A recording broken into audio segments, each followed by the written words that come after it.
Hi viewers, நான் தான் உங்கள் கேஎஸ். இன்றைக்கி என்ன சினிமா அப்டேட் கிடையாதுங்க, சினிமா நியூஸ்ன்னு சொல்லலாம். தளபதி விஜய் வந்து இப்போது தமிழக வெற்றி கழகம்ங்கிற கட்சி ஆரம்பித்து தீவிர அரசியலில் ஈடுபட்டு வராருங்கிறது எல்லாத்துக்குமே தெரியும். அவர் பேசிட்டு வர்ற அரசியல் மேடைகளில் அவர் பேச்சுக்கு தனி ரெஸ்பான்ஸ் வந்து இப்போது அதிகமாக வளர்ந்துருக்குன்னு தான் சொல்லணும். அப்படிங்கிற சமயத்தில் திருமாவளவன், அதாவது விடுதலை சிறுத்தைகள் கட்சியை சேர்ந்த ஆளூர் நவாஸுங்கிறவர் கூத்தாடிகளெல்லாம் அரசியலுக்கு வரக்கூடாதுன்னு தளபதியை வந்து கேவலமாக பேசியிருக்காரு, அதாவது இழிவாக பேசியிருக்காருன்னு சொல்லலாம். அந்த பேசுனதை வந்து யாரும் எதிர்த்து கேட்கல.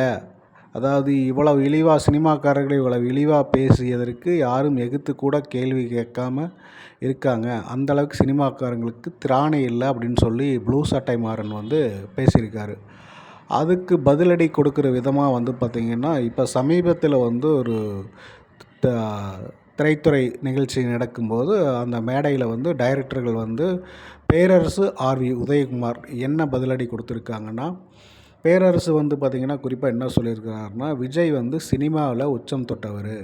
இப்போது அவர் வந்து தளபதி 69 படத்துக்கு பின்னாடி சுத்தமாக சினிமாவுக்கு முற்றுப்புள்ளி வச்சிட்டாரு.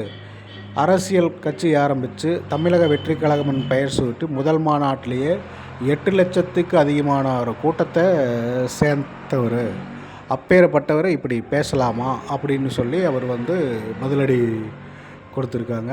ஆர்வி உதயகுமார் என்ன சொல்லியிருக்காருன்னா, அதாவது தளபதியை வந்து கூத்தாடின்னு இழிவாக பேசினா, அண்ணா வந்து சினிமாவுக்கு வசனம் எழுதினவர் தான். அதே மாதிரி கலைஞர் வந்து சினிமாவுக்கு வசனம் கதை எழுதினவர் தான்.